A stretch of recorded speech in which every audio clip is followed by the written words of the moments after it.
White passenger complains about too many black people. Pilot's response stops the flight cold. What would you do if a single voice could halt an entire plane, not with a weapon, but with words so vile they demand a reckoning?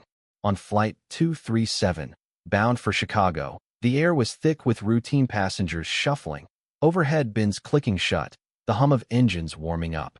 But in row 17, a storm was brewing, one that would test the soul of everyone aboard. It started with a man, mid-40s, red-faced and restless. John Carver, a businessman in a pressed suit, was muttering under his breath as he took his seat. His eyes darted across the cabin, landing on a group of black passengers, three friends, laughing softly, their voices a warm hum amidst the sterile drone of the plane. They were headed to a family reunion, their excitement palpable, their bags stuffed with gifts. But to Carver, their presence was an affront. He leaned toward the flight attendant, his voice low but sharp. "There are too many black people on this plane," he said, loud enough for nearby passengers to freeze. "It's making me uncomfortable."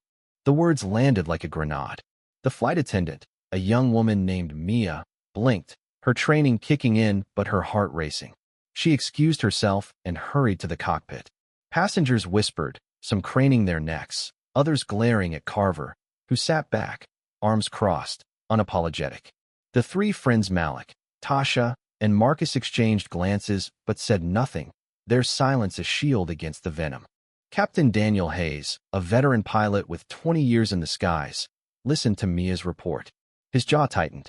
He'd flown through storms, mechanical failures, and medical emergencies, but this was a turbulence of the human spirit.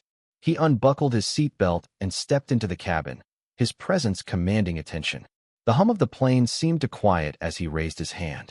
"Ladies and gentlemen," Hayes began, his voice steady but laced with steel, "this flight will not move until we address what's just been said." He turned to Carver, who shifted uncomfortably. "Sir, repeat what you told my crew."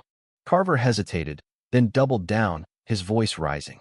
"I said there are too many black people on this plane. It's a safety concern." Gasps rippled through the cabin. A woman clutched her child closer. Malik's fists clenched, but Tasha placed a hand on his arm, urging calm.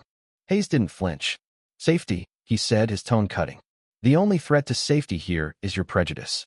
This plane carries 142 souls, each one equal in the eyes of this crew. If you can't respect that, you don't belong in my sky." The cabin erupted. Some passengers clapped, others shouted in protest, a few demanded Carver's removal. Carver's face reddened further, but he stood, defiant. "I have rights," he bellowed. "I paid for this seat, and they paid for theirs." Hayes shot back, gesturing to Malik, Tasha, and Marcus. "They paid with their dignity, too, something you've tried to strip away. But not today, not on my flight." The standoff stretched, every second heavy with meaning. Passengers began to speak up.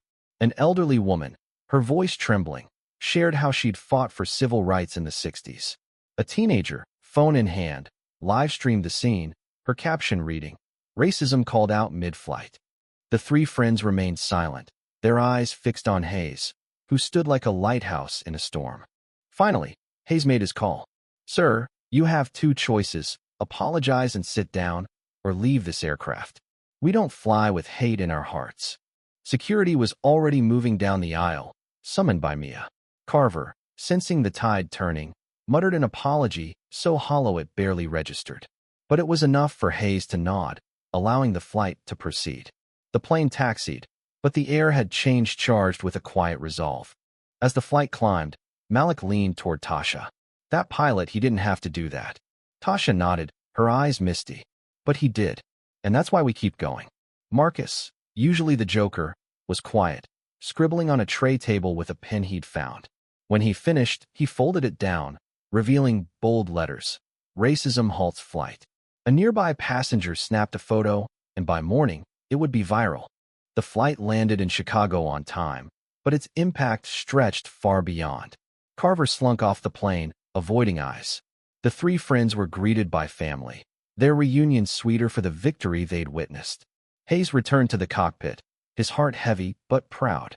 He'd flown through a storm of human failing and landed on the side of humanity. In the days that followed, the story spread in X, in newsrooms, across kitchen tables. It wasn't just about a pilot's response. It was about a moment when ordinary people, from Mia to the teenager with the phone, chose to stand against hate. It was a reminder that progress, like a flight, takes collective will to stay aloft. And somewhere, in the quiet of their homes, Malik, Tasha, and Marcus carried on, their laughter a defiance, their lives a testament to resilience. Thank you for listening. If you find it interesting, please like and subscribe to follow the next stories.